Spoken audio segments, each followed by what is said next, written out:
Hello दोस्तों, नमस्कार। Stock market classes इस चैनल में मैं आप सभी लोगों का दिल से बहुत बहुत स्वागत करता हूं। अगर आपने पहली बार विजिट किया है ज़रूर इस चैनल को सब्सक्राइब कर लेना, साथ में बेल आइकन को हिट करके ऑल ज़रूर सिलेक्ट करके यहाँ पे रख लेना।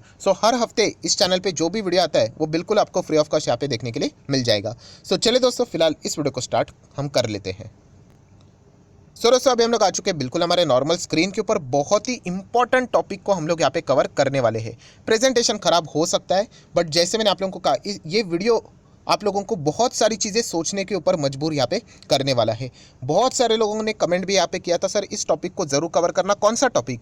कि हर जगह पे हम लोग को दो ही टॉपिक ज़्यादा कवर होते हुए देखने को मिल रहे हैं। एक है इन्फ्लेशन, महंगाई बहुत ज़्यादा बढ़ रही है, एंड दूसरा अगर हम लोग बात करें कि यहाँ पे हम लोग को रिसेशन आते हुए भी देखने को सर यहाँ पे मिल सकता है, राइट। अगर हम लोग यहाँ पे बात करें, बेसिकली मंदी की बातचीत हो रही है सर, यहाँ पे मंदी आने वाली है, राइट। एंड जो लोग यहाँ पे मतलब बिगनर है वो पूछते भी, सर ये एग्जैक्टली मंदी मतलब क्या होता है? देखिए दोस्तों, मंदी मतलब क्या कि जो एक व्यक्ति है, फॉर एग्जाम्पल मिस्टर एक्स है, उसकी जो भी सैलरी यहाँ पे रहेगी, अगर उसको बोला जाए कि आपकी सैलरी अभी मंदी चल रही है, सिर्फ 50% ही मिलेगा, राइट। लेट से एग्जाम्पल उसकी सैलरी थी 50,000 रुपये, बताया जाएगा नहीं सिर्फ 25,000 ही मिलेगी वरना जॉब छोड़ दो, क्योंकि बहुत सारे लोग जॉब 25,000 में करने के लिए भी रेडी है। वो क्या करेगा? मजबूरन 50,000 की सैलरी पहले थी, अभी उसको 25,000 पे काम करना पड़ेगा, राइट। बहुत सारे लोगों को जॉब नहीं मिल रही, तो चले 25 में काम करो। मतलब क्या हो गया कि अभी वो आने वाले जो उनके खर्चे रहेंगे, फिजूल के खर्चे रहेंगे, राइट, जो लग्जरी लाइफस्टाइल रहती है, बेसिकली अगर मैं बात करूँ, ये परफेक्ट वर्ड रहेगा। लग्जरी मतलब यूजुअली आप बोल सकते हो कि गाड़ी खरीदने का प्लान चल रहा था, घर खरीदने का, बड़ा घर खरीदने का प्लान चल रहा था, लोन लेकर घर खरीदूंगा करके, राइट, एसी लगवाऊंगा करके, राइट। जो बड़े बड़े मतलब बोलते हैं ना, ऐसे लग्जरी वाली चीज़ें, मतलब जो अगर नहीं रहेगी फिर भी आप लोग ज़िंदगी जी सकते हो, वो सारे प्लान वो ड्रॉप कर देता है, राइट। बेसिकली बताने का मकसद क्या है दोस्तों, इस वीडियो का टॉपिक ही यही है कि मंदी इसके पहले भी आई थी। एंड अगर यहाँ पे मैं बात करूँ दोस्तों, तो मंदी में कुछ बिजनेस ऐसे रहते हैं जो अच्छा करते हैं, राइट। क्यों अच्छा करते हैं? क्योंकि जैसे मैंने कहा कि मिस्टर एक्स जैसे बहुत सारे लोग हैं, उनकी सैलरी अगर आप 50 का 60% भी कम कर दो, फिर भी वो उन बिजनेसेस के प्रोडक्ट्स को खरीदेंगे, उस सर्विसेज को उनको लेना ही पड़ेगा। बेसिकली अगर मैं बात करूँ कि भविष्य में कितनी भी बड़ी मंदी क्यों ना आ जाए, ये ऐसे 5 बिजनेसेस है दोस्तों जहाँ पे लोग खर्चा करना, मतलब उनको कंपलसरी करना पड़ेगा ही पड़ेगा। तो ऐसे कुछ 5 बिजनेसेस में आप लोगों के सामने यहाँ पे रखने वाला हूँ। मैं अगेन कहना चाहूँगा दोस्तों, ऐसी बात नहीं कि हर एक बिजनेस यहाँ पे जीरो हो जाता है, बिल्कुल भी नहीं। बहुत सारे बिजनेस चलेंगे भी, बट जैसे मैंने कहा कि कुछ बिजनेस ऐसे हैं जिनको मंदी का इतना ज़्यादा फर्क नहीं पड़ता है। वो बिजनेस मैं आप लोगों के सामने यहाँ पे रखना चाहूँगा। चलिए, ऐसे 5 बिजनेसेस, और जैसे मैंने कहा दोस्तों, सिर्फ 5 ही नहीं होते, ऐसे तो बहुत सारे। तो इसीलिए थोड़ा सा टास्क आपके और भी मैं यहाँ पे छोड़ना पसंद करूँगा। तो कमेंट सेक्शन में आप भी बता दो कि आपको ऐसे कौन से बिजनेसेस लगते हैं जो कि मंदी में भी बहुत ही सुपर डुपर अच्छा करेंगे, इवन दो 100 साल मंदी चलेगी फिर भी। तो चलिए हम लोग अभी क्या करते हैं, एक एक बिजनेसेस को यहाँ पे देख लेते हैं। हम लोगों ने क्या करना है, उसी से रिलेटेड अगर आपको कोई स्टॉक अच्छा लगता है तो आप उनमें इन्वेस्ट, अच्छे वाले स्टॉक में इन्वेस्ट करके चल लेना, भविष्य में आपको अच्छे खासे रिटर्न जरूर मिल जाएंगे। दोस्तों, बिजनेस नंबर 1, फार्मा का बिजनेस। यस, जब भी मतलब मंदी की बात हो, क्या आप दवाई खाना छोड़ दोगे? एक बार बोल दोगे कि चलो मैं एक रोटी कम खाऊंगा, खाना कम खाऊंगा, बट दवाई अगर आपको लेनी है तो वो टाइम पे लेनी ही पड़ेगी, वरना आपको पता है उसके कॉन्सिक्वेंसेस क्या हो सकते हैं। तो इसीलिए दोस्तों, फार्मा का बिजनेस मंदी के वक्त भी अच्छा ही चलता है, क्योंकि लोग कुछ भी करें, चाहे उसकी 50,000 की सैलरी चाहे 10,000 पे आके क्यों ना रहो, वो दवाई कट नहीं कर सकता, उनको दवाई वो लेने ही पड़ेगी। तो इसीलिए दोस्तों, फार्मा के बिजनेसेस हमने देखा है, ट्रैक रिकॉर्ड देखा है, हाँ थोड़ा बहुत फर्क पड़ता है, बट जितना बाकी बिजनेसेस की हालत खराब होती है उतना नहीं होती है। फार्मा के बिजनेसेस भी हम लोग को अच्छे ही चलते हुए देखने को मिल जाते हैं। ऐसा होगा क्या, किसी को बुखार होगा वो बोलेगा अरे नहीं पैसा कम है जाने दो? नहीं, उनको जाना ही पड़ेगा। इसीलिए फार्मा, एक ओवरव्यू दे रहा हूँ, ऐसा मतलब आप समझ सकते हो। तो इसलिए फार्मा के बिजनेसेस की अगर मैं बात करूँ, वो बहुत अच्छा करते हैं, इवन दो मंदी रहे ना रहे, फार्मा का बिजनेस जैसा परफॉर्मेंस चल रहा है वैसा ही चलते रहता है, राइट। इसलिए फार्मा वाले स्टॉक्स आप लोग जरूर अपने रडार के ऊपर रख सकते हो। सर एक दो स्टॉक बता दीजिए। देखिए, मैं कोई रिकमेंडेशन नहीं दे रहा हूँ, बट जब भी मैं फार्मा की बात करता हूँ, एक बहुत बड़ी कंपनी है डिवीज लैब करके, आप चाहो तो उस कंपनी को स्टडी कर सकते हो, राइट। अगर आप लोगों को बिल्कुल यंग कंपनी चाहिए, मतलब जस्ट अभी अभी बाजार में आई है आईपीओ के थ्रू, तो एमी ऑर्गेनिक देख लेना, टार्सन प्रोडक्ट करके कंपनी है वो भी देख लेना, राइट। ये फार्मा से जुड़े हुए कंपनीज है, एंड ये लिस्ट बहुत लंबी है, मैंने एक दो नाम लिए, मतलब बाकी के खराब हो गए ऐसा नहीं। मेन जैसे मैंने आप लोगों को कहा कि बिजनेस सोचना आना चाहिए, उसके बाद आप स्टॉक सर्च करो, आपको बहुत सारे स्टॉक्स मिल जाएंगे। नंबर 1 बिजनेस है दोस्तों फार्मा, मंदी रहे कितनी भी रहे, फार्मा का बिजनेसेस तो चलते रहेंगे।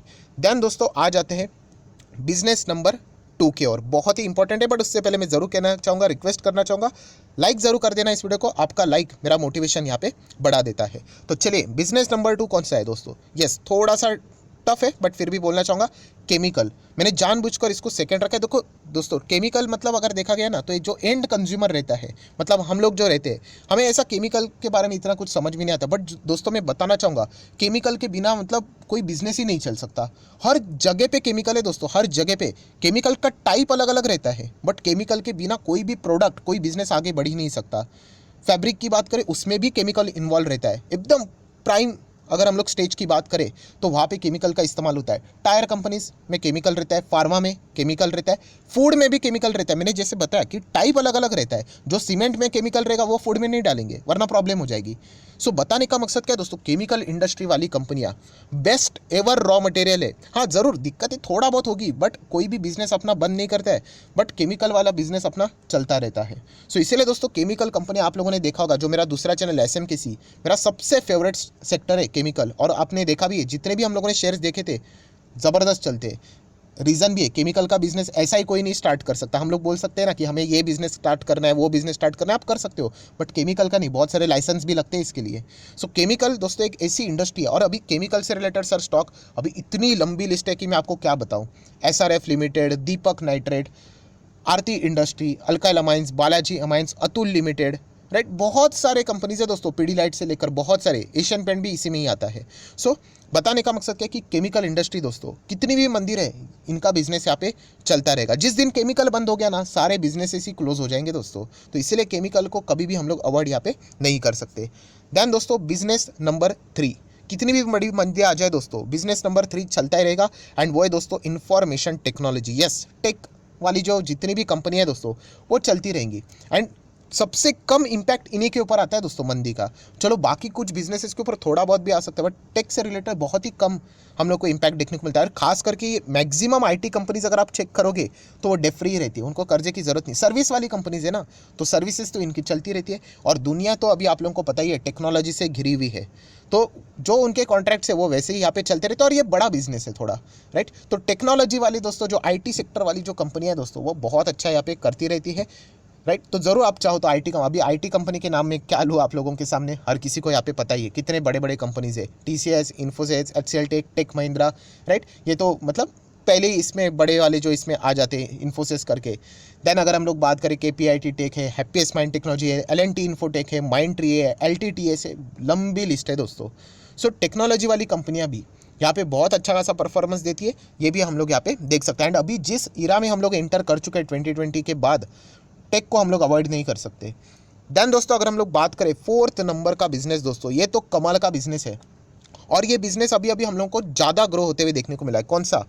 इंटरनेट का बिजनेस दोस्तों। Yes, internet. मैं आप लोगों को बताना चाहूँगा, इनफैक्ट मैं आपको अभी भी कहना चाहूँगा, इस वीडियो के बाद अगर आप चाहो तो गूगल करके देख लेना, आप चाहो तो यूट्यूब के ऊपर जाके देख लेना दोस्तों। इंटरनेट एक ऐसी चीज़ बन चुकी है दोस्तों, इसका एडिक्शन दुनिया में सबसे ज़्यादा है। यस, मतलब अगर हम लोग बोलते हैं ना कि एक आर्टिकल में पढ़ा था कि यहाँ पे ड्रग्स से भी ज़्यादा कोई ख़राब एडिक्शन है दोस्तों, तो वो इंटरनेट का है। इंटरनेट मतलब इसी में ही से ही तो हम लोग सारी चीज़ें चलाते हैं। अगर आप लोग इंस्टाग्राम की बात करें, फेसबुक की बात करें, मतलब बेसिकली सोशल मीडिया, इंटरनेट के बिना तो मतलब आप सोच भी नहीं सकते। ऐसी ऐसी ऐसी लाइफ हो गई, मतलब बोलते हैं ना फूड क्लोथिंग शेल्टर, ये हम लोग बोलते थे, अभी food clothing shelter and internet, वरना नहीं चलेगा। ऐसी लाइफ में अभी हम लोग यहाँ पे एंटर कर चुके हैं। सो कुछ भी हो जाए दोस्तों, इंटरनेट तो लगेगा ही लगेगा। एंड अभी हम लोगों को पता ही है, जो भी हम लोग काम करते बिना कॉलिंग के, मतलब आप क्या इमेजिन कर सकते हैं इस दुनिया में आप सर्वाइव करोगे? तो ये चीज़ें तो यहाँ पे चलती रहती है। सो ये हम लोग ज़रूर कह सकते हैं दोस्तों, इंटरनेट वाली कंपनियाँ ये भी बहुत अच्छा खासा परफॉर्मेंस यहाँ पे करती है। एंड आगे भी हम लोग को करते हुए ज़रूर देखने को यहाँ पे मिल जाएंगी। नेक्स्ट अगर हम लोग बात करें दोस्तों, business number 5, very very very important, and वो है दोस्तों बेबी प्रोडक्ट से रिलेटेड। यस, हर किसी को यहाँ पे पता है दोस्तों कि मतलब एकदम कॉमन सेंस वाली बात है कि अगर किसी के पास यहाँ पे बेबी रहेगा, आप सभी लोगों को पता है, मतलब छोटा बच्चा घर में रहेगा, राइट। हम लोग ऐसा नहीं कर सकते कि वहाँ पे ख़राब प्रोडक्ट्स यहाँ पे लाए, राइट। हर कोई बेस्ट ही प्रोडक्ट लाने की कोशिश यहाँ पे करता है कि मन दिए करके। हम चाहे तो हमारे ऊपर एक बार एक्सपेरिमेंट कर ले, राइट। बेबीज़ के ऊपर इस तरीके की चीज़ें यहाँ पे नहीं करते हैं। तो इसलिए दोस्तों अभी बेबी प्रोडक्ट से रिलेटेड सर स्टॉक्स कौन से, बहुत सारे मिलेंगे आपको। प्रॉक्टर एंड गैम्बल मिल जाएगा आप लोगों को PGHH करके, राइट। अगर आप चाहो तो यहाँ पे नेस्ले जैसी कंपनी, अभी नेस्ले में क्या आता है, तो जो बेबी पाउडर, मिल्क पाउडर का रहता है, उनका ज़बरदस्त वहाँ पे सेल रहता है, एक टाइप की मोनोपोली भी है। तो ऐसे बहुत सारे स्टॉक्स आप लोगों को मिल जाएंगे। पहले बिजनेस तो डिसाइड करो, बिना जाने बिना बिजनेस को पहचाने अगर आप इन्वेस्ट करोगे तो फिर मुश्किल हो सकती है। सो बेबी प्रोडक्ट से रिलेटेड जितने भी बिजनेसेस है दोस्तों, वो भी बहुत अच्छा यहाँ पे कर सकते हैं, क्योंकि इन पर्टिकुलर चीज़ों की अगर हम लोग बात करें यहाँ पे, मतलब कॉस्ट को ज़्यादा इतना देखा नहीं जाता, बेस्ट क्वालिटी क्या है एंड इसके लिए जो भी दाम होता है लोग देने के लिए यहाँ पे रेडी हो जाते हैं। सो ये 5 ऐसे बिजनेसेस है दोस्तों, जैसे मैंने आप लोगों को कहा कि इतना ही नहीं है, लिमिटेड बिजनेस नहीं है, और भी बहुत सारे हैं, वो आप लोगों ने कमेंट सेक्शन बताने। अभी बहुत सारे लोग गुस्सा भी हो जाएंगे, सर ऐसे थोड़ी, बहुत सारे और भी बिजनेसेस है, वो भी चलेंगे मंदी में, थोड़ी ना वो बंद होंगे। जैसे कि FMCG, खाना पीना कौन छोड़ेगा। देखिए FMCG की अगर मैं बात करूँ तो इसमें से फूड मतलब चावल और दाल नहीं आता, इसमें बहुत सारे बिस्किट स्नैक्स सब आता है। और बिस्किट एंड स्नैक्स की अगर हम लोग बात करें, जब प्राइस बढ़ती है थोड़ा सा कंजम्पशन हम लोग को कम होते हुए देखने को मिल जाता है। आप चाहो तो कंपनी के नंबर्स को भी देख सकते हो। इसका अर्थ ये नहीं कि ये कंपनियां बर्बाद हो गई, ये हमेशा चलते, ये साइकिल है, रिसेशन आएगा, मंदी, ये सारी चीज़ें चलती रहती है, फिर वापस चला जाएगा, वापस कम बैक होगा। सो नेक्स्ट अगर हम लोग बात करें, बहुत से लोग ये भी कहेंगे सर बैंक एंड फाइनेंस, ये तो बिजनेस भी चलेगा, ये थोड़ी ना बंद होगा। देखिए बंद नहीं होगा, बट आप, जैसे मैंने शुरुआत में ही कहा था कि बैंक का मेन बिजनेस क्या है कि लोन टाइप की चीज़ें यहाँ पे देना। लोन लोग लेते क्यों है, लग्जरी चीज़ों के लिए, बेसिकली घर लेना है या फिर गाड़ी लेनी है EMI के ऊपर, वो थोड़ा सा वो ड्रॉप डाउन कर देते हैं। जब सैलरी इतनी कम हो जाएगी तो EMI कहाँ से देंगे। तो इसीलिए कोई भी बिजनेस जीरो नहीं होता, ये पहले दिमाग से हटा देना कि यहाँ पे सब कुछ जीरो हो जाए कर करके। 2008 की इतनी बड़ी मंदी थी, याद है ना, लेमन ब्रदर्स, क्या ख़त्म हो गया, क्या ख़त्म नहीं हुआ, थोड़ा सा प्रॉब्लम रहा, बट बाद में तो सभी रिकवर हो ही गए। सो जैसे मैंने आप लोगों को कहा, यहाँ पे ये चीज़ें आप लोगों ने यहाँ पे सोचनी है। एंड नेक्स्ट, बहुत सारे लोग ये भी कहेंगे सर अल्कोहल, सिगारेट, टबैको, ये तो बिजनेस अभी आप कैसे भूल सकते हो। देखिए ये बिजनेस तो है, बट ये इन्वेस्टेबल है क्या, ये हर किसी का अपना अपना ओपिनियन यहाँ पे हो सकता है। इन्वेस्टमेंट की अगर मैं बात करूँ तो टबैको वाले स्टॉक्स इतना कुछ खास नहीं कर रहे हैं। अल्कोहल की बात करें तो वहाँ पे भी इतना कुछ खास नहीं, एक ही स्टॉक है रेडिको खेतान, आप लोग बोल सकते हो, जो थोड़ा सा अच्छा करता है। बाकी UBL, यूनाइटेड स्पिरिट इतना कुछ खास नहीं कर रहे हैं। तो ये भी देखना है कि इन्वेस्टेबल है या नहीं। बिजनेस तो ज़रूर है, और कोई भी बिजनेस जीरो नहीं होता। अभी टेक्सटाइल का बिजनेस, क्या लोग कपड़े पहनना बंद कर देंगे क्या, नहीं, बट क्या वो ज़्यादा कमाएंगे, नहीं, थोड़ा सा हम लोग को वो मंदी की ओर जरूर झुकते हुए देखने को यहाँ पे ज़रूर मिलेंगे। सो जैसे मैंने आप लोगों को कहा कि ऐसे बिजनेसेस सोचने आप लोगों ने कि आप इमेजिन करो खुद को ही कि अगर आपकी सैलरी जितनी भी, आपकी जितनी भी इनकम है, अगर आप बिजनेस करते हो तो वो अगर 50-60% कम हो जाए, फिर भी आप उन चीज़ों को करेंगे। एंड वो बिजनेस इन्वेस्टेबल भी होना चाहिए, राइट। ऐसे बिजनेस में अगर आप इन्वेस्ट करोगे तो डेफिनेटली आप लोगों को बहुत अच्छा खासा रिटर्न ज़रूर मिलेगा। सो मैं ज़रूर चाहता हूँ दोस्तों, आप अपने भी यहाँ पे कमेंट सेक्शन में बिजनेसेस को सामने यहाँ पे रख सकते हो। ऐसे कौन से बिजनेसेस है जो कि मतलब मंदी कितनी भी आ जाए आपको मतलब उनके प्रोडक्ट्स खरीदने ही पड़ेंगे, एंड वो इन्वेस्टेबल भी है। जैसे मैंने कहा कि बिजनेस तो है प्लस वो इन्वेस्टेबल, मतलब उसमें हम लोग इन्वेस्टमेंट करने के लिए वो शेयर्स भी उस लायक होने चाहिए। सो ज़रूर आप भी अपनी राय यहाँ पे कमेंट सेक्शन में रख सकते हो। सो आशा करता हूँ कि एक थोड़ा सा यूनिक टाइप का वीडियो था, बट फिर भी अगर आप लोगों को पसंद आया होगा तो चाहो तो आप इस वीडियो को लाइक एंड शेयर भी यहाँ पे कर सकते हो। So that's it, thank you very much दोस्तों, we will be meeting our next video. तब तक के लिए बाय बाय।